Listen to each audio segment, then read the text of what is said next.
Hola, ¿cómo les va? Qué bueno que están en otro debate más de Plaza de Armas aquí por Capital 21.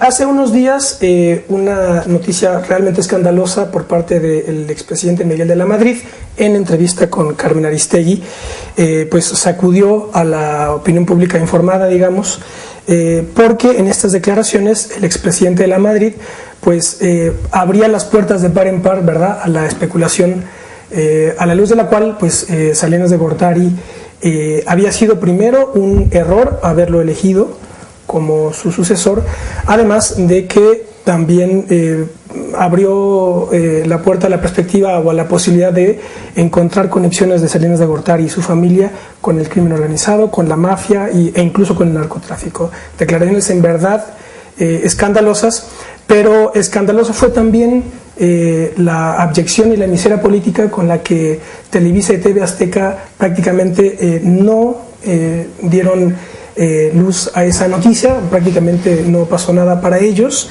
Yo a veces, cuando pensando sobre esto, me preguntaba si el payaso de la televisión tiene las agallas para tratar a Salinas como trató a René Bejarano en aquel videoescándalo. Yo creo que no, porque pues ese payaso es el reflejo de lo que es Televisa. Pero bueno, en todo caso, nosotros vamos a intentar aquí tratar este tema, no nada más desde un punto de vista de escándalo mediático, porque ese no es el propósito, sino tratar de situar lo que está pasando en un contexto histórico, para ver cuáles son las tendencias que están convergiendo en acontecimientos de este tipo. Para ello tenemos otra vez una tertulia de primerísimo nivel. Está con nosotros el licenciado Manuel Bartlett. Licenciado. ¿Qué tal? Muchas gracias, muy amable. También está con nosotros Marta Anaya. Ella es periodista independiente. Ella es también colabora en la página www.ejecentral.com.mx. Hola, Marta. Hola. Marta Anaya es la autora, de hecho, de un libro también muy interesante, que es 1988, el año que cayó el sistema. Ahora hablaremos sobre ello. En él está un análisis bastante pormenorizado de aquellos aciagos días en los que en este año pues hubo un cambio, digamos una firma formal de algo que venía ya dándose materialmente en el país. Vamos a hablar sobre ello. También nos acompaña el licenciado don Jesús González Esmal. Licenciado, gracias por estar con nosotros. Gracias, Ismael. El licenciado González Esmal es secretario técnico del Frente Amplio Progresista, militó en su momento en el PAN, ya no lo hace más, forma parte del gobierno legítimo, así que también pues su testimonio es también de mucho valor para entender todas las rupturas y recomposiciones ideológicas y políticas que está pasando en este país. Pongan ustedes atención en lo que les voy a leer ahora, porque pues es una coincidencia, no quiero aquí poner determinismos históricos, pero resulta ser que hace 100 años Luis Cabrera, uno de los hombres más valientes que dio la revolución y de las mentes más lúcidas de ese momento, comenzó a escribir una serie de artículos en el periódico El Demócrata. Y él fue en 1909 cuando empezó a señalar al grupo de los científicos, digamos que a desnudar al grupo de los científicos como el verdadero problema del país. Él decía, el problema ya no es el porfiriato, sino son los científicos. Tengo aquí el primer texto que salió, se llama El Partido Científico, ¿qué ha sido, qué es, qué será, para qué sirve la ciencia?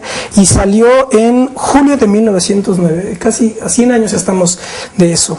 Ahí les voy a pedir un poquito de atención, porque vale la pena que lean esto, porque realmente esto en ningún lado se comenta, ¿verdad? Los analistas de ahora solo hablan de encuestas y de puras cosas genéricas, ¿verdad?, como si nada pasara. Y bueno, uno lee a Luis Cabrera y verdad es sorprendente. En este primer artículo él cuenta primero, dice, bueno, pues hay un partido conservador y un partido reformista, y luego dice, en todos los pueblos, en todos los países y en todas las épocas, entre el grupo manifiestamente conservador y el reformador, queda casi siempre un tercer grupo, casi siempre el más inteligente y el de intereses más aleatorios, que toma hipócritamente una actitud neutral y un nombre ecléctico. Y entonces dice, este es el grupo de los tibios, de los desleales, de los eclécticos, de los ilustrados, es el grupo de los cobardes, el de los que cuando truenan los primeros cañonazos de la guerra, enterrarán sus riquezas, se retirarán a la vida privada borrando la huella de sus pasos, o se reservarán el papel de defensores de la ciudad que habrán de entregar después, engalanada, cuando llegue el invasor triunfante. Este es el grupo de los influyentes, el de los hombres de sociedad, que cultivan con los prohombres de uno y otro partido excelentes relaciones de amistad y complicados y antiguos parentescos que a su tiempo sabrán aprovechar. Este es el grupo de los financieros, el de los que no ven en el dinero el modo de salvar a la patria, sino en la patria un modo de salvar los dineros, el de los que luchan con la cabeza por salvar las riquezas y no con el corazón por salvar a la patria. Y entonces, bueno, lo sigue describiendo y dice, estos son el grupo de los científicos. Y después dice que en esos momentos el grupo científico estaba ya prácticamente ecualizándose con los conservadores. Y entonces dice, el grupo científico con miras netamente personales se ha puesto bajo el patrocinio del neoconservadurismo, o más bien dicho, se hace pasar por una rama de este partido, pero se distingue perfectamente de él. Esto es clave porque este es también lo que está pasando ahora. El grupo neoconservador es esencialmente patriota y antisajonista, mientras el científico es sajonizante, decidido y es más ilustrado. El grupo científico es más inteligente, más ilustrado y más hábilmente organizado que los otros dos partidos. Pero su organización no obedece a fines patrióticos, sino meramente financieros. Ha tomado el pomposo nombre de científico presumiendo de fundar en la ciencia su conducta. Voy a resumir porque puedo seguir leyendo, ¿verdad? Y salen datos, ¿verdad? Bien. Este último párrafo ya va a servir para entrar en la charla. Verán, las coincidencias son en verdad sorprendentes. Dice, los científicos han estudiado la ciencia de la política, conocen el arte de dividir conservándose coherentes, conocen la psicología de las multitudes y la practican en sus periódicos donde se muestran admirables sofistas y polemistas. Para combatir, siempre tienen a su lado una pléyade de neófitos entusiastas e ilusos, aunque bien pagados, que les sirven de testaferros en sus campañas. Son los que más científicamente han utilizado la máquina administrativa y las organizaciones bancarias e industriales para el logro de sus fines. Han estudiado a fondo la ciencia de la política y han descubierto que el derecho no es más que un producto del momento histórico y, de acuerdo con estas teorías, han sustituido la ciencia de lo justo por el arte de la influencia y convertido los tribunales en instrumentos suyos, haciendo de la justicia a la vez que la ayuda más efectiva de sus intereses el arma más peligrosa contra sus enemigos. Y con esto ya acabo. Han convertido en delito todo acto que ataca sus intereses. Llaman revolución al despertamiento democrático del pueblo, asonada a toda manifestación popular y agitadores y motinistas a los jefes democráticos sobre quienes dejan caer el desdeñoso calificativo de gente oscura y sin prestigio. Un peligro para México, por ejemplo. Son, por último, los perfeccionadores de un sistema de amordazamiento y eliminación, cuando no de corrupción, de la prensa independiente, que les permite conservar el monopolio del periodismo. Bueno, en fin, aquí después, este es el primer artículo, después Limantour manda una carta y dice, hombre, por favor, el grupo de los científicos no existe, pero ¿qué está diciendo, verdad? Así como cuando decían que el grupo Tlacomulco no existía. Y entonces Limantour le dice a Cabrera, yo le pediría al licenciado Cabrera, ¿verdad?, que diera nombres y tal, ¿no? Y entonces Cabrera, al mes siguiente o semanas después, empieza a escribir unos artículos que se llamaban Los cargos concretos. Y ahí empieza Cabrera a decir, ¿quieres saber quiénes son? Pues mire, son estos y esto y esto y estos, con los cargos concretos. Muy bien, vale muchísimo la pena que lean a Cabrera porque mucho de lo que pasa ahora se está explicando y hace 100 años con más valentía que ahora también se explicaba. Bueno, pues con esto entramos ya en materia. Una labor como la de Luis Cabrera es la que está haciendo Marta Anaya con este libro, en donde explica lo que pasó en 1988. ¿Qué pasó en 1988, Marta? Prácticamente se quebró el sistema, ¿eh? Yo diría que en ese momento... que no dijo se cayó el sistema, ¿eh? Se quebró. Se quebró. No voy acotando en el tema. Pero voy a añadir, cayó con Y, cayó con doble L y se quebró de paso. Ya no puedo decir ocurrió todo, realmente. Se fractura el PRI. Se da el gran pacto, que eso es lo interesantísimo, lo novedoso, digamos, en cuestión de testimonios, que se da el gran pacto entre PRI y PAN. Es decir, el PRI deja de lado todo su estilo, digamos, revolucionario que se había seguido hasta López Portillo, a medias lo lleva Miguel de la Madrid, aunque él abre la puerta, digamos, ya al modernismo. o ese neoliberalismo que hoy conocemos, y que en ese 88 no solamente se lleva a cabo, sino que se firma. Se firma un gran pacto entre el PAN y el PRI para abrirle la puerta a todas las banderas panistas, esencialmente reprivatización de la banca, privatización del ejido, relaciones con las iglesias, es decir, a un proyecto panista que venía de mucho tiempo atrás y que ahí encuentra por fin su gran apertura, y de ahí inicia su gran avenida que lo llevará al poder en el año 2000. Licenciado Bartlett, usted participó en este momento, bueno, y previamente participó de una doble contradicción bastante tensa, porque usted fue precandidato interno del PRI contra Salinas y después estaba también en Secretaría de Gobernación en el momento de la elección. Bueno, mira, ¿cómo ve eso a la luz? Yo considero que el libro de Marta, que por cierto no me trata nada bien porque no me hizo el menor caso cuando me entrevistó y me puso ahí medio caricaturesco, pero en fin. La virtud de este libro es que no se deja atrapar en la interpretación de esa elección ceñida a lo que pasó en la Secretaría de Gobernación, Comisión Federal Electoral, que a la caída del sistema supuestamente. Que es de las 6 de la tarde que se cierran formalmente las casillas a la 1 de la mañana que se declara o por ahí a Salinas presidente. Ahí se maneja que ahí se hizo todo el fraude, pero lo que hace Marta es seguir adelante, narra todo lo que ya vio, que andaba chamaquillentos en aquel tumulto que hubo, porque era un tumulto de prensa internacional. No se queda ahí, sino sigue adelante y llega a esto que nos describe, que es, bueno, ¿qué pasó después?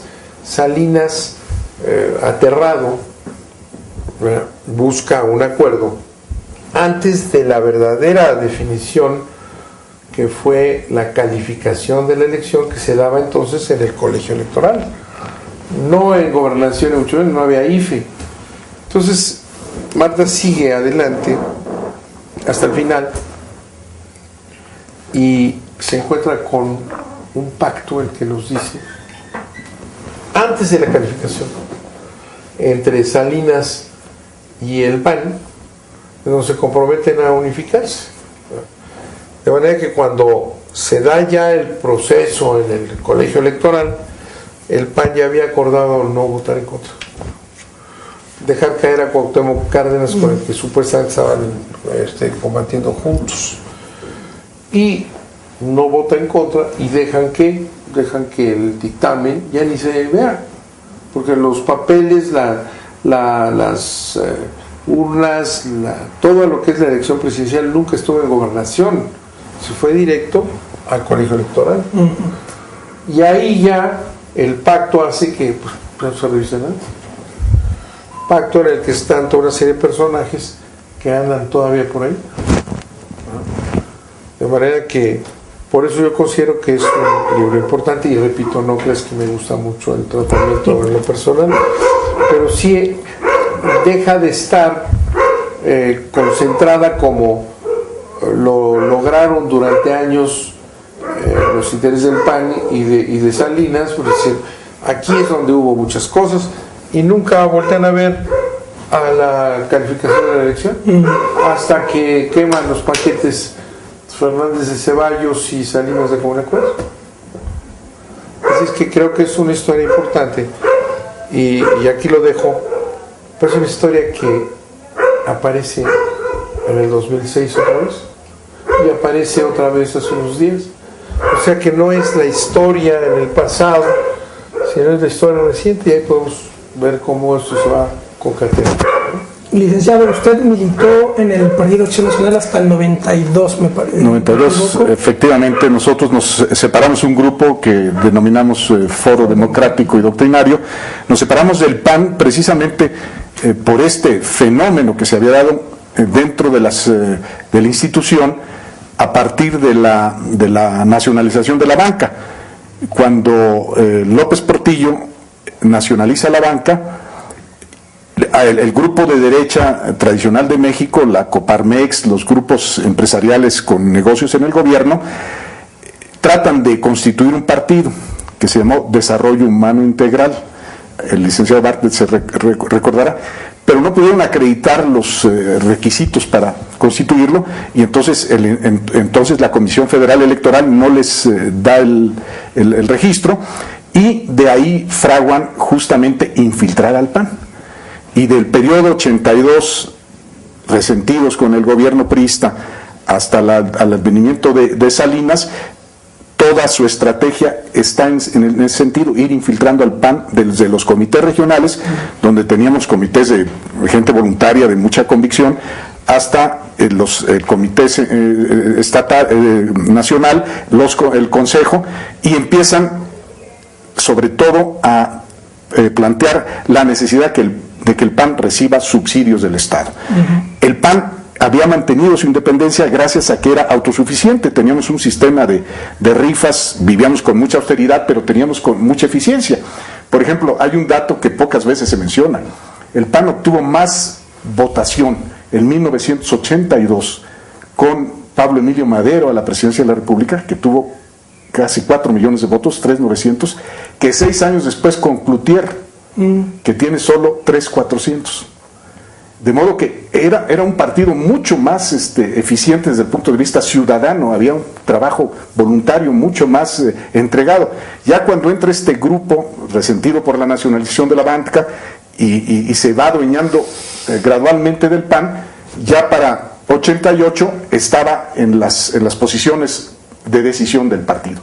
Por eso, como señala el licenciado Bartlett, llegamos al final de la contienda electoral y después de revisar las cifras, efectivamente se veía que el que había ganado la elección en 1988 era Cuauhtémoc Cárdenas.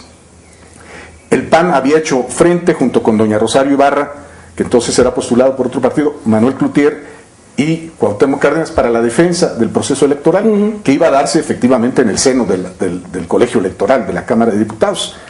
Cuando de repente, esa es la gran aportación de Marta Anaya, es histórica, y este es un libro que va a trascender efectivamente los tiempos.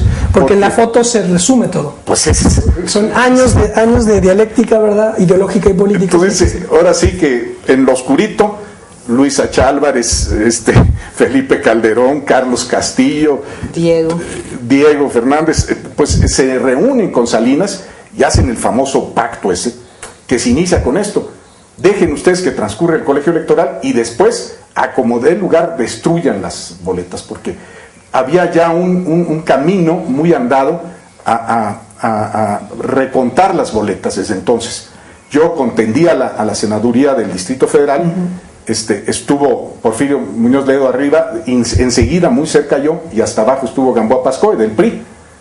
Entonces yo pedía que abriéramos las urnas, porque yo tenía información de cómo se había hecho ese escrutinio, y el propio Luis Donaldo Colosio, que entonces vivía, sostuvo en el grupo muy cercano de Salinas, que estaba Chirinos, estaba Manuel Camacho, alguien más, Fidel Herrera, que Colosio decía, pues vamos a abrir las urnas de cualquier, pero ganaron los otros. Bueno, estaba Jean-Marie Córdoba. Córdoba, por supuesto. Ese fue y entonces que en un momento dado duraron y estuvieron a punto de hacerlo, pero ya finalmente ganó el grupo duro y dijeron no se abren las urnas y el colegio electoral sale adelante. Y fue la primera vez que el PRI incluso votó dividido.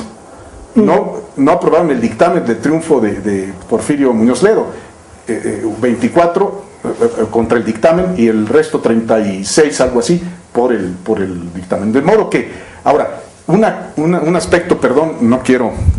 No, por favor. Con Martita, que tengo algún disentimiento respecto, él dice un proyecto panista que venía de antes. Yo creo que hay dos, efectivamente, quien acuñó la frase esa de neopan, o el término neopan del PAN, son dos panes totalmente distintos. El que viene después de la elección del 88, bueno, después de la nacionalización de la banca, en ese tránsito a un pragmatismo político donde se infiltra la derecha, donde se meten realmente ya intereses muy concretos de poder, y el PAN anterior. A propósito de que citas a don Luis Cabrera, bueno, pues don Luis Cabrera fue precandidato del PAN en 1939 y declinó como y lo señaló como de las más altos honores que hubiera recibido en la vida ser postulado por ese partido, que entonces era un partido de universitarios. El PAN nace en la Universidad Nacional, Gómez Morín, Preciado Hernández, para hablar solo de los más connotados, bueno, no se diga el maestro Efraín González Luna, todos universitarios, académicos, hombres de ciencia, sociales, que son los que en realidad dan vida al PAN,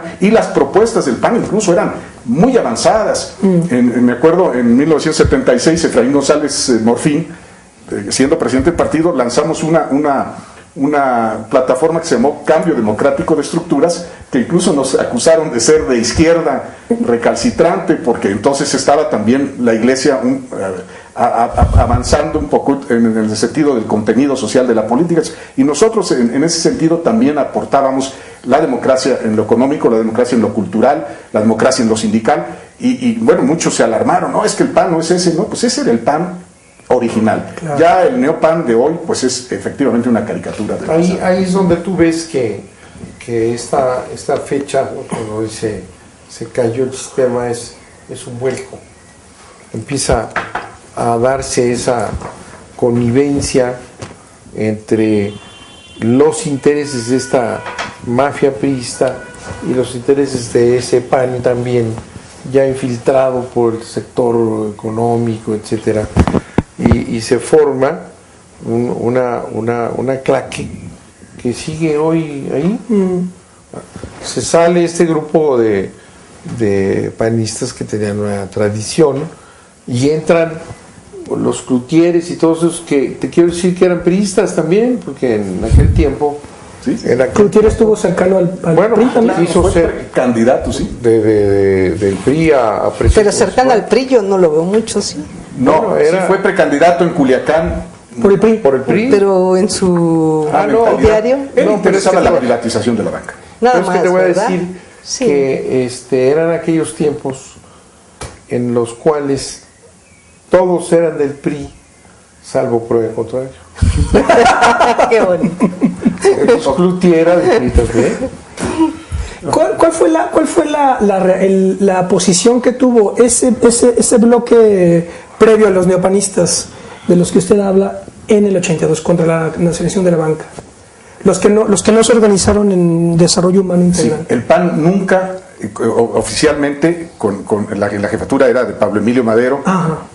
Nunca combatimos la estatización de la banca como estatización, como una medida necesaria.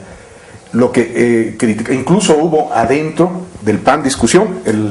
Don Juan Landerreche Obregón editó un libro a favor dentro del PAN, como uno de los miembros connotados del Comité Nacional a favor de la nacionalización de la banca. Lo que queríamos era democratizar la banca, esa era la posición de Acción Nacional. Es decir, que sí el Estado la asumiera, pero que después atomizara la propiedad de la banca. Correcto. Que fue lo que ya no se logró, sino al reprivatizarse, al contrario, se vuelve a concentrar y después se extranjeriza, claro. Que era contrario pues a las tesis de Acción Nacional.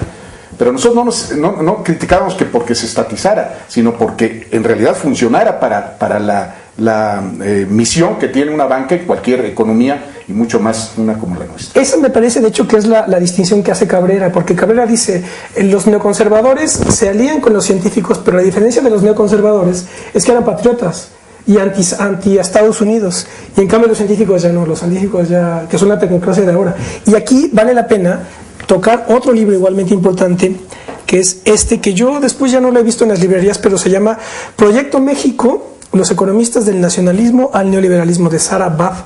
Sarah Babb es una socióloga norteamericana que estuvo aquí como 10 años, y en este libro ella lo que hace es estudiar la historia en contrapunto de la Facultad de Economía de la UNAM, 1929 primero como Escuela de Economía en la Facultad de Derecho, y luego 1935 ya como Facultad de Economía, y la historia del ITAM, del Instituto Tecnológico Autónomo de México.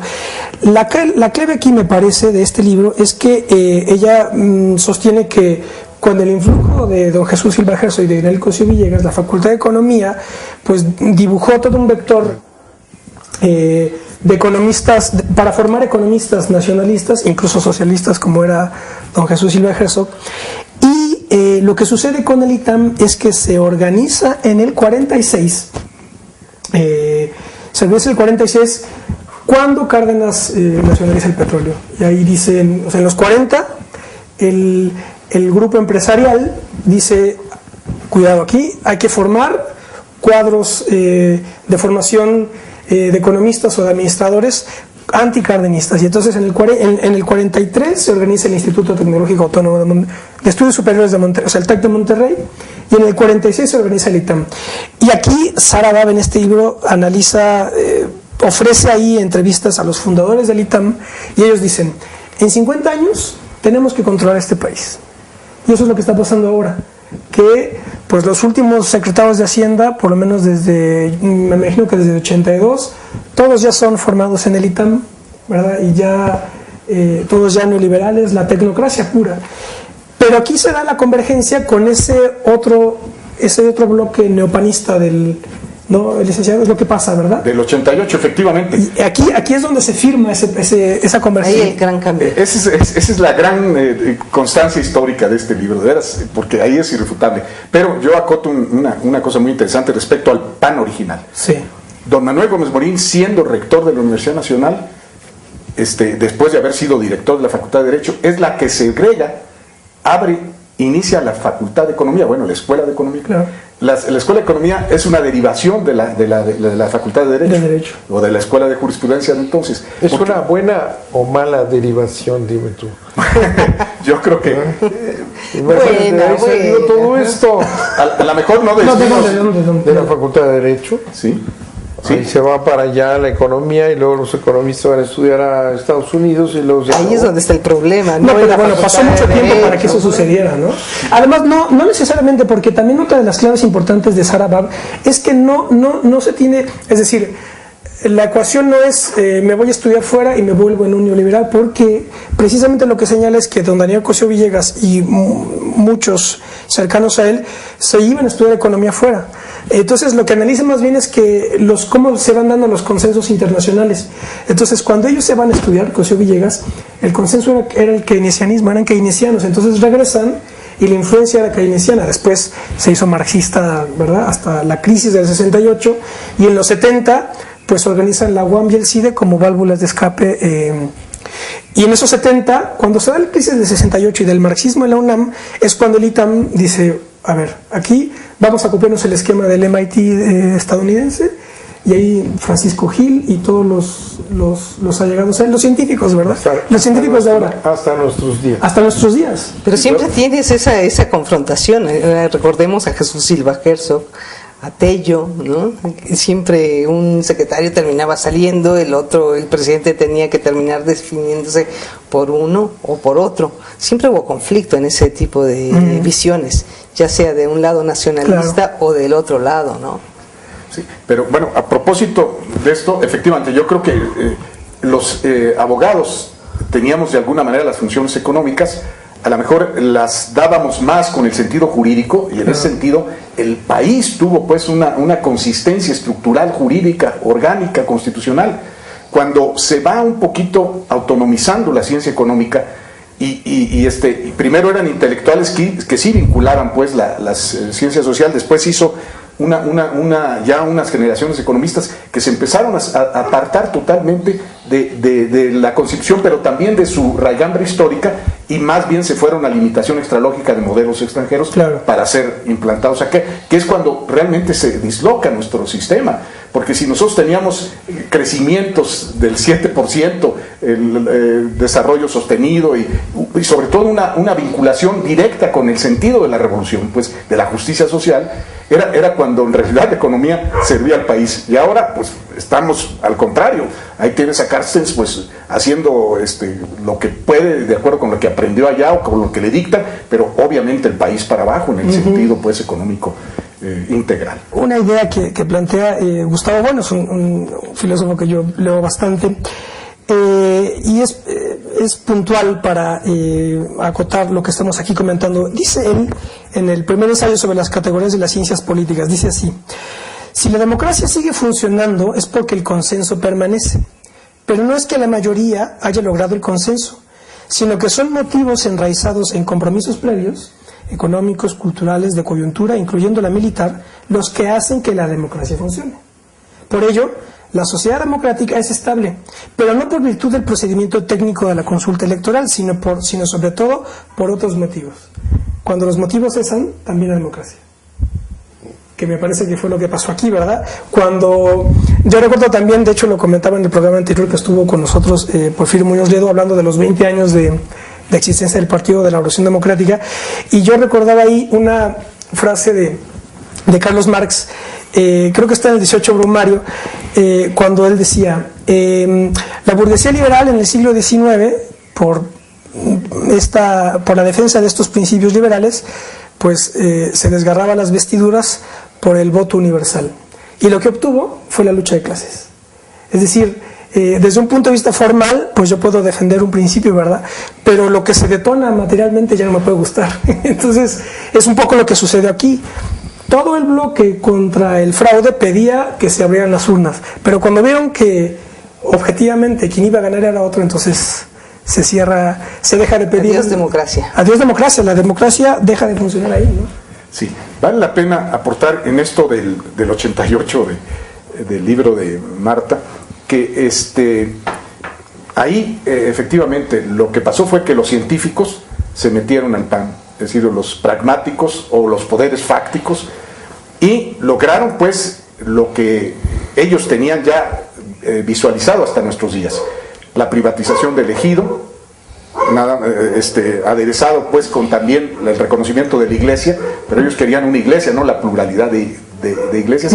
Sobre todo una cosa que entregó el PAN en bandeja de plata: la adhesión al PLC, que es donde nosotros ya vimos la incompatibilidad de pertenecer a un partido que en ese momento estaba contra, entonces vivía José Ángel Conchello, que todos recordamos, era un estudioso de la economía con un sentido político. Él decía, lo peor es suicida para México ir al TLC, no vamos a poder jamás equiparar nuestras economías, vamos a salir, y él presagiaba 20 años con un problema acumulado de migración que no se va a contener, porque tenemos que producir el desarrollo hacia dentro del país, no con la correlación exterior, que no tenemos capacidad para ello. Entonces, esta fue quizás las entregas más graves que hizo ese grupo de Luis H. Álvarez y compañía cuando pactó con Salinas en ese 88 fatal. Y bueno, las consecuencias las vivimos y las estaremos viviendo y las vivirán las siguientes generaciones, porque hoy por hoy pues el control ya de todos estos aparatos de poder y poderes fácticos, ahí estamos viendo las televisoras, estamos viendo la banca extranjerizada, estamos viendo pues los distintos los medios de comunicación en muchos aspectos ya totalmente controlados, de modo que hoy la visibilidad de una democracia auténtica, integral, completa para México es más difícil obviamente que en el 88.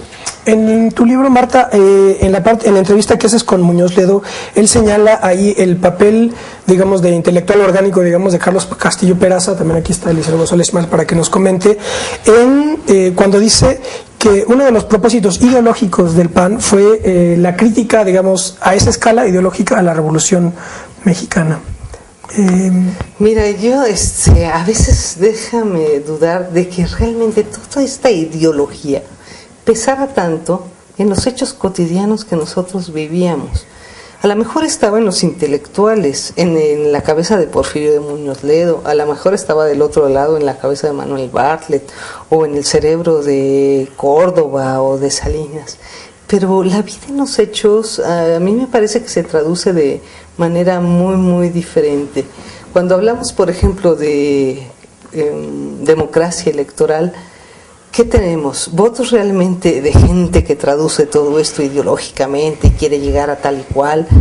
Tenemos los poderes fácticos, que sería el equivalente a los científicos, un poco para traducirle a la gente lo que estamos viviendo ahora. Yo lo dudo muchísimo. La vida cotidiana que a mí me ha tocado vivir como periodista se da en otros terrenos. A lo mejor lo que influye y se proyecta sí son las miradas de todos estos poderes fácticos, de control de la elección, de control de elecciones, ya sea por diversos medios. Pero desde el otro lado, desde el punto de vista de la gente que vota, de la ciudadanía, de lo que se llama el pueblo, yo creo que la mirada es muy, muy distinta, que nada tiene que ver con todo esto que es maravilloso a nivel de letras. ¿De la historia qué es decir? Es otra historia. ¿Ustedes qué dicen? ¿Qué dice usted, licenciado? Bueno, vamos a ver. Estamos hablando del giro ideológico de este país, ¿no? La Revolución Mexicana, un movimiento popular real, sangriento, inscribe sus demandas legítimas en la Constitución de la República. Y ahí se empieza a construir toda una ideología, le llamamos nacionalista, le llamamos social, a final de cuentas le estamos poniendo nombre a lo que exigió la revolución misma, ¿verdad? Los campesinos querían esto y los obreros lo suyo, y la clase media tal, y el nacionalismo. Bueno, ahí se genera una ideología original propia, con todo lo que puedes decir tú, que estaban los comunistas por ahí, o los españoles, estos republicanos, o los anteriores, que eran los radicales de izquierda, lo que tú quieras que estuvo atrás, los anarquistas españoles, ¿no? Pero fue absolutamente auténtico ese momento, y esa ideología fue real, más traicionada, menos, más cumplida en su trayecto hacia su concreción, pero esa era la ideología, es el pacto que unió a los mexicanos. Sí. Bueno, ¿qué pasó? ¿Cómo se dio el giro hasta llegar hoy a un abandono ideológico racional? Porque la ideología está en ese abandono, ¿no? Claro. ¿Qué es lo que pasó? Entonces tú nos dices, mira, aquí está un libro que nos narra el proyecto de cómo se transformaron una serie de intelectuales y se convirtieron en neoliberales. Marta narra un evento político en donde se da una alianza entre una tecnocracia priista, digamos, y un pragmatismo, ¿no? Neopanista. Que además eran muy parecidos, porque si vemos que son estos, es el neopanismo que los expulsa a ustedes y salen. El neopanismo era priista también. Sí. Como te digo Cloutier y todos ellos eran priistas, hombre. Todos eran, salvo prueba en contrario, todos éramos priistas. Entonces, cómo se fue construyendo en el desarrollo del país, la creación de una burguesía rural en aquellas zonas, con el dinero del desarrollo revolucionario, con las grandes inversiones, los apoyos en infraestructura y créditos blandos.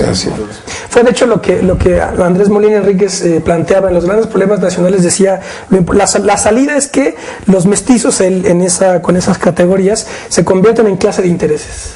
Entonces, porque una vez teniéndolos, no los van a soltar. Es lo que hizo el PRI. Criollos, ¿no? Sí, claro, hay una alianza. Sí. Se apoderan del Estado revolucionario. Exacto, ¿qué es lo que pasó? ¿Y en qué momento lo traicionan? Cuando se van dando esos pasos, yo digo que se separan de ese movimiento popular fantástico, real, brutal, ¿no? Y empiezan a beneficiarse estos neopanistas y los tecnócratas, que se parecen mucho. Sí, claro. ¿No? Pero hay una doble traición, porque es tanto de los priistas como de los panistas. Sí, claro. Pero curiosamente hoy, 2009, pues volvemos a ver que dan la vuelta, porque finalmente hoy escuchas a Felipe Calderón hablar del priista que todos llevamos dentro. Entonces, lo que ha permanecido finalmente, aun cuando el PAN gobierna, es el priismo. Yo me lo pregunto. Está ahí. Es interesantísima esta sensibilidad, porque comparto con Manuel la trayectoria. Es decir, la revolución inspiró, era el escrúpulo, era la ética republicana de los que gobernaban, en el sentido de que se tenía que aplicar la Constitución del 17, la Constitución más avanzada de su tiempo, con contenido social que nadie había explorado en el derecho en ese tiempo y que nosotros fuimos pioneros. Bien, pero aquí el problema fue, con eso estábamos de alguna manera en el PAN original de los revolucionarios. Finalmente Gómez Morín es del Ateneo de la Juventud en la Revolución, pero el problema fue que ese movimiento se fue corporizando, que era donde nos saltaba a nosotros el conflicto. Decía, el ejido obedece a un principio indiscutible: la tierra es de quien la trabaja. Pero después el ejido ya organizado no solo trabajaba la tierra, sino además servía para ir a mítines, para llenar plazas. El sindicalismo, qué mejor que la reivindicación de los derechos sociales, que en realidad se daban desde el poder con bastante sentido de equidad, la distribución del ingreso, la participación del salario en el Producto Interno Bruto, en fin, había avances interesantes, pero sí se fue degradando en el corporativismo, que era lo que más aborrecía Acción Nacional, no el sindicalismo, no el elegido, sino la instrumentalización. La forma, bueno, pues eso es lo que hoy recoge, pero a todo color Felipe Calderón. Bueno, abrazado del Bester y de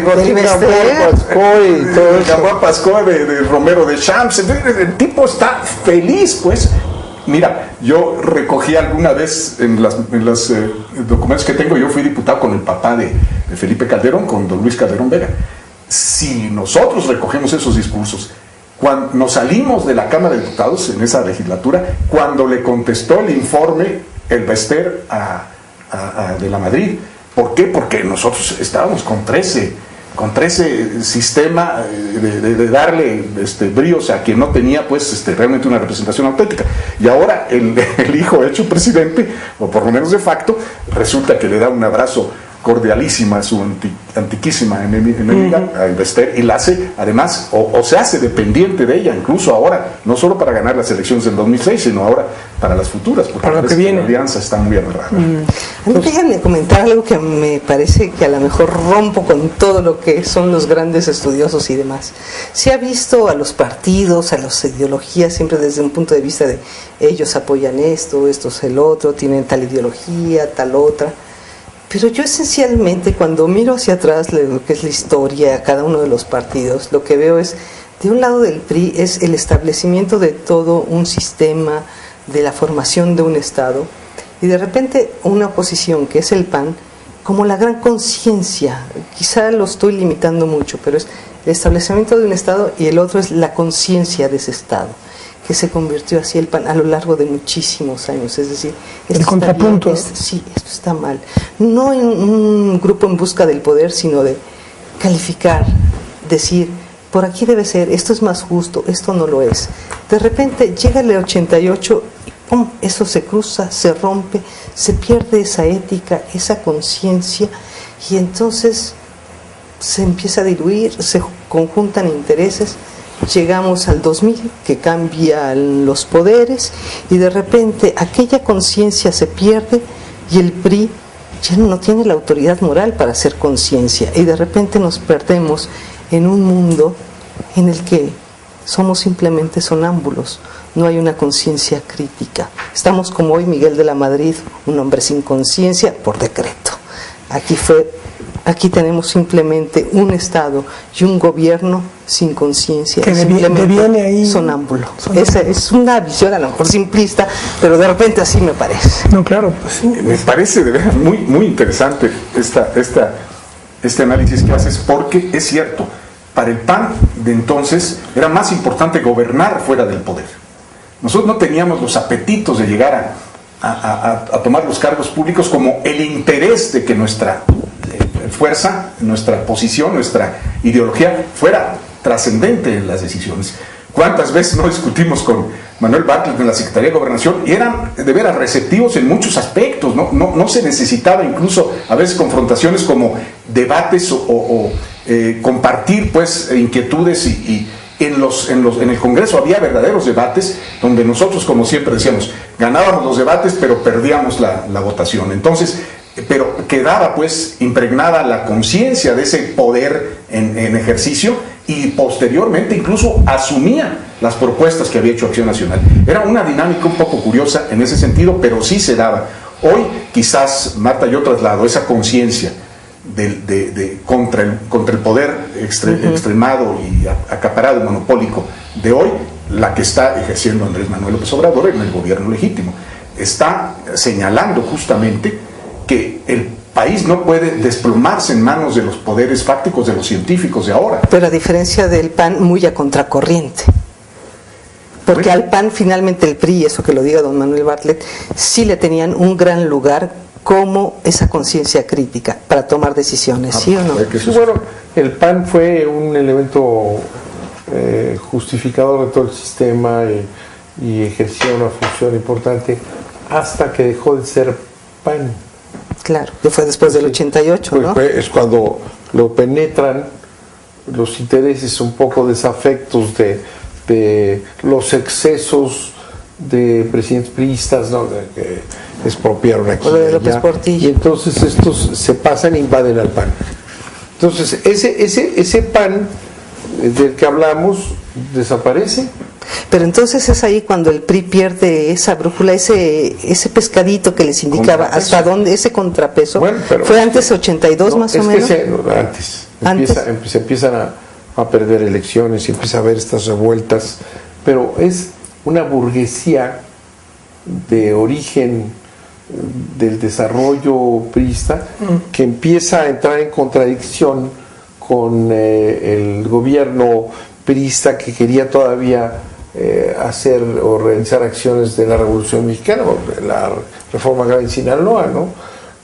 Otra cosa acá, algún asunto que empezó a no gustarles a los intereses económicos, que eran priistas o pancistas o cualquiera, ahí estaban, no estaban en el PAN. Entonces cuando penetran al PAN es para detener y frenar el ímpetu todavía presente en ese PRI, ¿no? Entonces no es el PAN el que aparece, sino es una inyección del neopanismo. Entonces te enfrenta, el PRI se enfrenta, el gobierno priista se enfrenta a los intereses económicos, desafectos por reformas y por esto y por lo otro y por impuestos, lo que tú quieras, y entonces ya se enfrentan a la parte económica del sistema. Entonces, ¿cuándo salen ustedes? Sí, déjame, yo creo que complementar esta idea. Nace también un neopriismo a raíz de la nacionalización de la banca o de la gobernización de la banca. Nace también un neopriismo que es donde se encuentra con el neopanismo abajo de la mesa. Se sintieron afectados muchos de la clase empresarial que militaban en el PRI, que siempre habían sido oídos por el presidente más o menos para tomar decisiones. Había siempre negociaciones en los presupuestos, en las decisiones básicas, y que de repente se sintieron abandonados, huérfanos. Era su burguesía. Su burguesía. Era una criatura, fue la criatura del PRI, del desarrollo priista. Y yo creo que de ahí es donde fraguan la tomada de Acción Nacional en esos 6 años. De 82 a 86. Sí, se empiezan a meter a través de Coparmex, el Claro. Yunque, la nueva expresión de Diáquez Yunque, y algunos periódicos, en fin, empiezan a patrocinar que los empresarios expriistas se vayan al PAN y vayan tomando las posiciones de dirección y decisión. Y así es como nace el neopanismo, con una infiltración. Hay una frase por ahí, no me acuerdo en dónde, que decía que el Grupo Monterrey, que era el grupo del dinero y de la modernidad social, el Grupo Monterrey subsidió al PAN siempre para que fuera esta conciencia equilibradora. Si el PRI o el gobierno PRI se le pasaba un poco, se le echaban a estos por acá, ¿no? Entonces siempre lo subsidió como una especie de freno, de útil, ¿no? Dicen que subsidiaran al PAN para que estuviera, hasta que decidieron subsidiar al PAN para que ganara. No lo habían apoyado nunca los Para que factores ganara. económicos para que ganara. Hasta que decidieron que allá en época de Echeverría ya se le estaba pasando la mano, ya basta de cuestiones y de... A nivel de, tienes toda la razón, conozco muy bien la historia del PAN. Efectivamente hubo una injerencia del Grupo Monterrey, pero que efectivamente se separó dentro del PAN. En la época de Efraín González Morfín los mandó a hacer papas ya. Y cuando había realmente presidentes del partido y comités nacionales con sentido de autonomía, los cortaban, pero siempre nos estuvieron acechando, eso sí es cierto. Para echar, pero estaba la izquierda esa que también, la izquierda panista, ¿no? Que no comulgó con eso, entonces fue aplastada esta burguesía del régimen priista ya engallada frente a un Estado que manejaba los intereses y que los ponía en su lugar. Esta burguesía priista puede ser la representada por Alemán, ¿no? Miguel Alemán sería. Bueno, Miguel Alemán estaba ahí atrás, bueno, pues esa burguesía, sí, claro, pero la más activa, los industriales, los agricultores, pero eran aún así más nacionalistas, claro, ¿no? En aquella época. Sí. Yo creo que ahora son totalmente desafectos, voraces, es otra esa burguesía, sí, igual que la caterva esta priista en el poder. Que yo, después de lo que han dicho, la verdad me queda la gran duda si le dieron una gran estocada al priismo en el 82 con la nacionalización de la banca, en el 88 al PAN con el pacto que realiza con el PRI. Lo que tenemos ahora son cascarones de una sigla que fueron rellenados con otra cosa, pero que la siguen utilizando. Claro. ¿Quiénes nos gobiernan ahora? O sea, ya no son ni panistas ni priistas de acuerdo a con nosotros, como nosotros los conocimos. ¿Qué son? ¿Quiénes son? ¿A quién se le pide cuentas y según qué criterios? Es una mafia ligada a los grandes intereses actuales que son nacionales y extranjeros. Que se escudan en un nombre, porque nada tienen que ver. Usan los dos instrumentos para... Y otra vez está ahí Salinas. Y Marta, hay una concesión que le hace al PAN de la que tal vez le falta acento a tu libro. La concesión más terrible fue haber reformado el artículo 82 constitucional. No porque un hijo de extranjero no pueda ser presidente de México, lo que fue una dedicatoria a que lo fuera. Claro, para Fox. Directamente. Bueno, y digamos, la ruina de este país. Más que ocurrió un año después. Fíjate nada más las consecuencias de un pacto de Salinas. De Salinas. Pero fíjate que aquí, ese es un tema que podría ser un poco el final, porque ya estoy viendo que están diciendo que ya se acabó el tiempo. Así es, hagan otro. Salinas es el diablo. Soy el diablo. Entonces te dice, ese diablo es de una inteligencia. Yo me acuerdo cuando estábamos en el gabinete de Miguel de Madrid, todos los panegidistas de Salinas decían, así como lo ven, ¿no? Es inteligente, es lo más inteligente que hay sobre la tierra, es una maravilla. Y hoy han aparecido ya ahí los plumíferos salinistas en la defensa frente a las declaraciones de Miguel de Madrid, diciendo que el pobre siempre lo están echando, tampoco, le echan la culpa, ¿cómo se llama? El innombrable. No, Salinas sí es inteligente, claro. Sin duda. Pero su fuerza no está en la inteligencia de él. Su fuerza está en que están al servicio de intereses muy poderosos asociados. Es una pieza. Estoy de acuerdo. Es una pieza.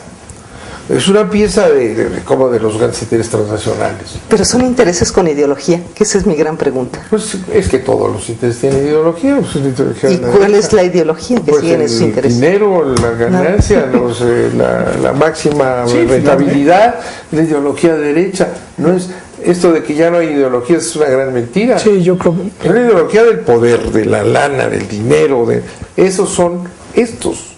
Salinas es ¿Pero el poder siempre ha sido dinero? No. El poder es ¿O sí? Todo lo ¿Siempre que, tuvo eso? El poder en el capitalismo, ¿qué es? ¿El poder para Cárdenas fue dinero? El poder de... ¿Significó eso? No, es que es la revolución todavía. Es que hubo un poder popular. ¿Para Ruiz Cortines? Se construyó. ¿Para López Portillo? ¿Fue el dinero? O sea... Eso empieza a darse esta metamorfosis. Entonces hay un cambio en la visión sobre el poder. Bueno, el poder puede tener diversos asentamientos, ¿no? Pues el gran capital o el movimiento popular, la fuerza X, el poder es fuerza, ¿no? El capitalismo es el poder del dinero. Yo creo que hay momentos en donde se privilegia la ideología y donde se privilegia la economía. Y el ahí... modelo constitucional, finalmente, el equilibrio de poderes, el sentido del sistema federal, pues todos esos son distribución de poderes, el sistema municipal auténtico. Entonces, ese es un poder con un sustento jurídico-político, pero el poder pragmático, el que se hace por satisfacer tu apetito de dinero y de... Mira, una cosa que ilustra muy clara lo que pasó en el PAN. Este señor Luis Pasos era el crítico decía el Estado obeso. Cuando se creaban instituciones, decían, es que el Estado está creciendo y nos está devorando a la sociedad, a la sociedad civil, y entonces decía, esto debe acabar porque el Estado va a echarse sobre la sociedad civil y no va a haber, obviamente, ya iniciativa privada, porque defendía la iniciativa privada.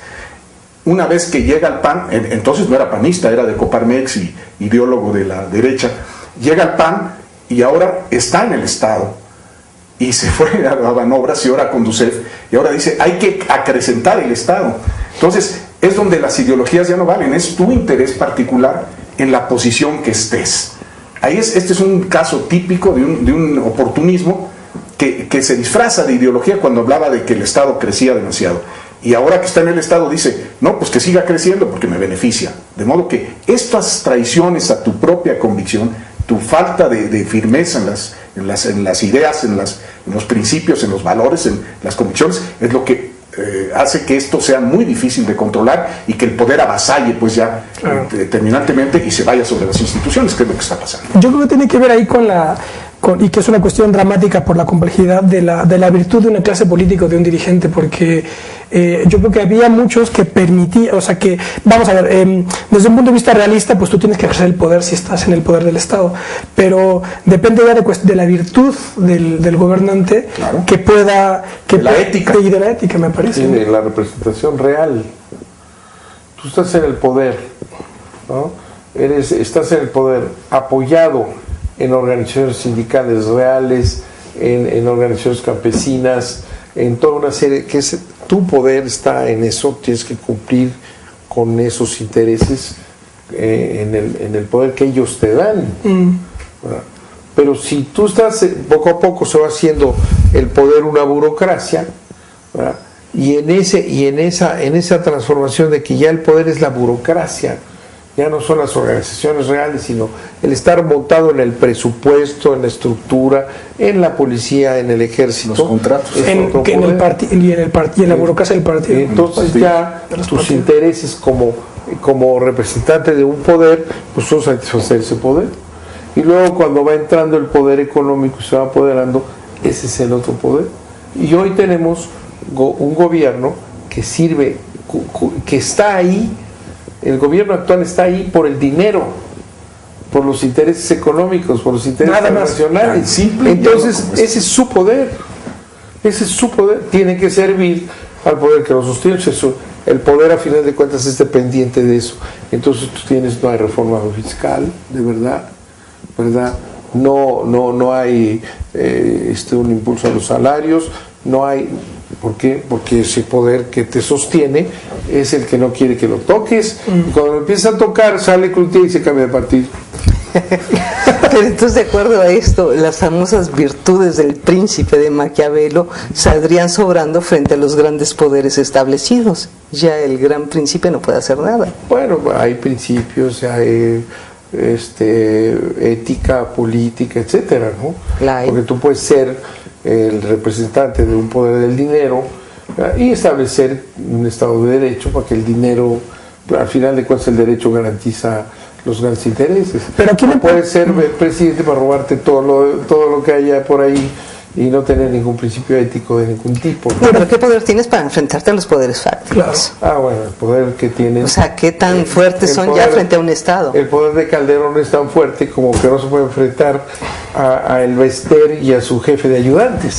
Bueno, perdóname, pero ni pudo Salinas, ni pudo de la Madrid, tampoco ningún presidente priista, ¿eh? Salinas estaba en ese poder. No se enfrentaba Bueno, él convirtió. No se enfrentaba a ese poder. Bueno, él se enfrentó al de la quina, ¿no? El prismo era... Él se enfrentó al de Jongitud, él hizo Salinas, ¿no? ¿Qué? Se enfrentó al de Jongitud. Entonces el Chente hizo a Elvester. Sí. Sí. Bueno, eso fue una necesidad que ya les platicaré otro día. Tenemos que dejarlo aquí. A lo mejor pues nos volvemos a reunir para continuar con la interesantísima charla. Licenciado. Perdón, a medida que se concentra el poder y se aleja pues de los intereses de las demandas populares, evidentemente el pueblo, la nación se organiza, que eso es lo que está hoy creando la alternativa de Andrés Manuel López Obrador, o del Movimiento Nacional para ser más precisos, y que obviamente va a enfrentarse, va a confrontarse con los poderes fácticos. Y yo creo que ese es el desenlace que tenemos que esperar en poco tiempo. Pero no es terrible imaginar el poder popular frente a los poderes fácticos, resorteras. No necesariamente violento, ¿eh? Mahatma Gandhi nos enseñó otras fórmulas. Frente al Comando del Norte. Sí, no, pero no necesariamente violento. Yo quiero en ese sentido, esto cuando el PAN era el PAN, quiero decir que nosotros fuimos los primeros que de la práctica de la resistencia civil, claro. Cerrábamos carreteras. No nos echaban el ejército. Incendiaban alguno que otro presencia municipal. La de Camargo, me tocó. Entonces, sí, hay ciertos actos pues, de expresiones un poquito fuertes, pero no la revolución en el sentido anárquico y claro. violento, pero sí una revolución de conciencias donde cada día sea más fuerte la fuerza, válgaseme la redundancia, del pueblo frente a los poderes que la quieren someter. Y dentro de los poderes habría, pues, hay quienes tienen que rectificar, en función hasta de su propia supervivencia, porque los que controlan hoy el poder no van a tampoco exponer sus propias vidas. Eso es que yo ya oí hoy. Sí. Televisa va a reaccionar y entonces va a decir, yo no voy a ser a los candidatos, sino gratis, las figuras auténticamente atractivas van a tener la entrada aquí sin un centavo. Bueno, tenemos que dejarlo aquí, les agradezco muchísimo. Lean el libro de Marta Anaya, 1988, el año que cayó el sistema. Lean también Proyecto México, los economistas del nacionalismo y el neoliberalismo, de Sara Baff, Fondo de Cultura Económico, y sobre todo lean a don Luis Cabrera. Muchas cosas de lo que está pasando hoy están explicadas aquí. Muchas gracias, licenciado González Esmal. Gracias, licenciado. Gracias, Marta. Al contrario, Ismael. Nos vemos la próxima en Plaza de Armas. Hasta pronto.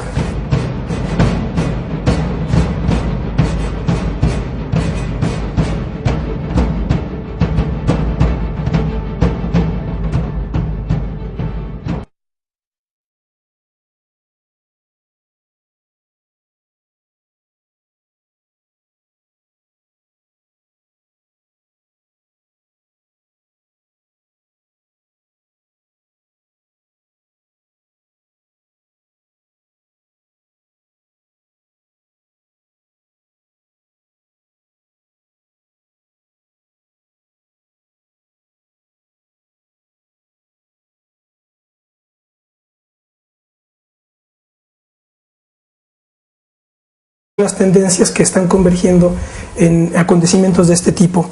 Para ello tenemos otra vez una tertulia de primerísimo nivel. Está con nosotros el licenciado Manuel Bartlett. Licenciado. ¿Qué tal? Muchas gracias. Muy amable. También está con nosotros Marta Anaya. Ella es periodista independiente. Ella es también colabora en la página www.ejecentral.com.mx. Hola, Marta. Hola. Marta Anaya es la autora, de hecho, de un libro también muy interesante, que es 1988, el año que cayó el sistema. Ahora hablaremos sobre ello. En él está un análisis bastante pormenorizado de aquellos aciagos días en los que en este año pues hubo un cambio, digamos una firma formal de algo que venía ya dándose materialmente en el país. Vamos a hablar sobre ello. También nos acompaña el licenciado don Jesús González Esmal. Licenciado, gracias por estar con nosotros. Gracias, Ismael. El licenciado González Esmal es secretario técnico del Frente Amplio Progresista, militó en su momento en el PAN, ya no lo hace más, forma parte del gobierno legítimo, así que también pues su testimonio es también de mucho valor para entender todas las rupturas y recomposiciones ideológicas y políticas que está pasando en este país.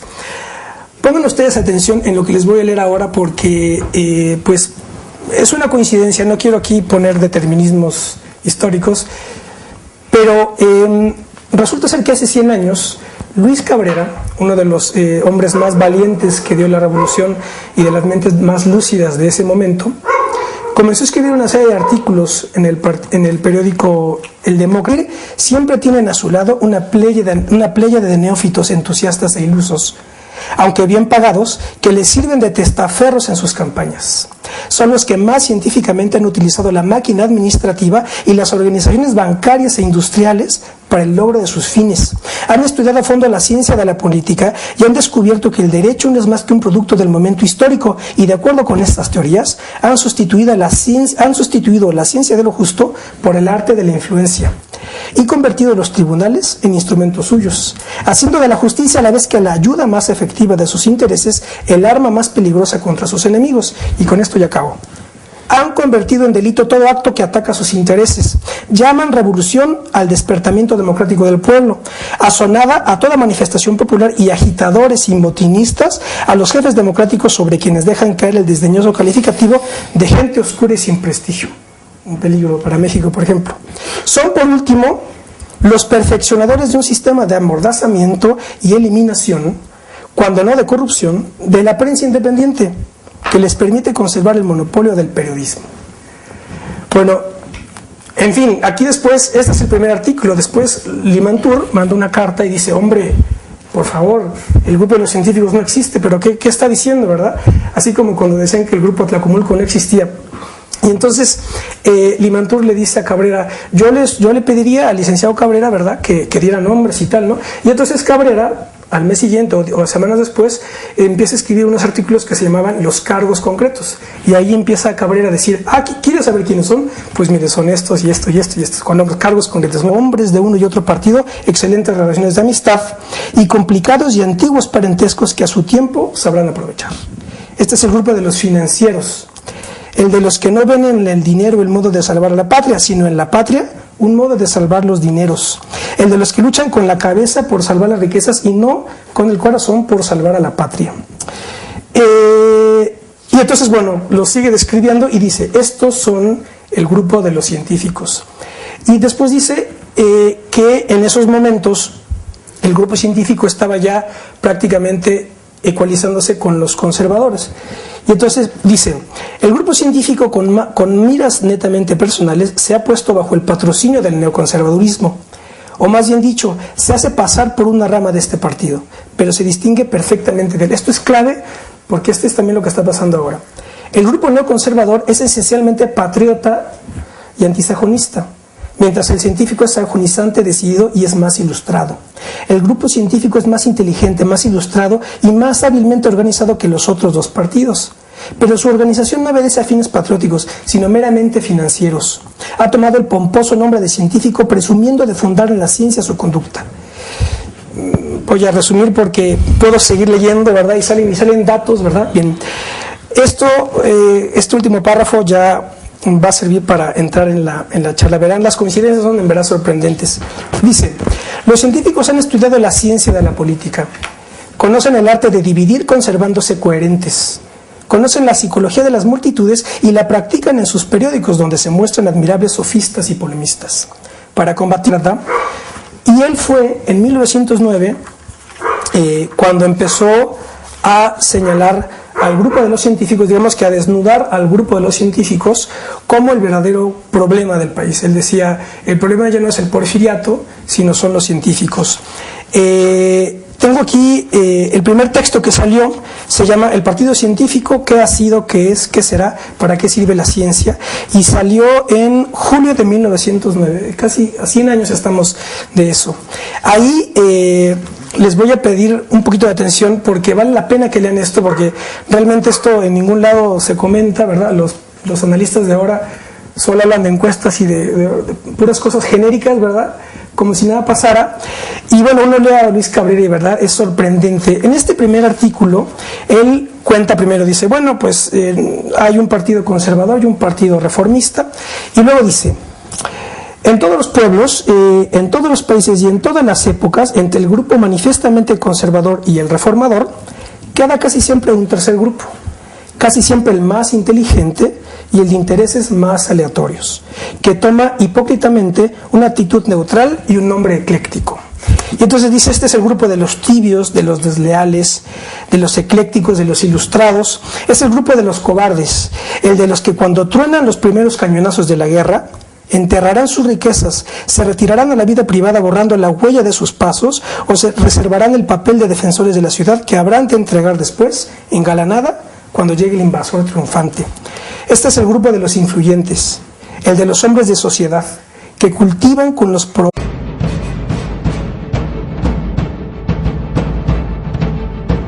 Hola, ¿cómo les va? Qué bueno que están en otro debate más de Plaza de Armas aquí por Capital 21. Hace unos días una noticia realmente escandalosa por parte del expresidente Miguel de la Madrid en entrevista con Carmen Aristegui, pues sacudió a la opinión pública informada, digamos, porque en estas declaraciones el expresidente de la Madrid pues abría las puertas de par en par, ¿verdad?, a la especulación, a la luz de la cual pues Salinas de Gortari había sido primero un error haberlo elegido como su sucesor, además de que también abrió la puerta a la perspectiva o a la posibilidad de encontrar conexiones de Salinas de Gortari y su familia con el crimen organizado, con la mafia e incluso con el narcotráfico. Declaraciones en verdad escandalosas, pero escandaloso fue también la abyección y la miseria política con la que Televisa y TV Azteca prácticamente no dieron luz a esa noticia, prácticamente no pasó nada para ellos. Yo a veces cuando pensando sobre esto me preguntaba si el payaso de la televisión tiene las agallas para tratar a Salinas como trató a René Bejarano en aquel videoescándalo. Yo creo que no, porque pues ese payaso es el reflejo de lo que es Televisa. Pero bueno, en todo caso, nosotros vamos a intentar aquí tratar este tema, no nada más desde un punto de vista de escándalo mediático, porque ese no es el propósito, sino tratar de situar lo que está pasando en un contexto histórico para ver cuáles son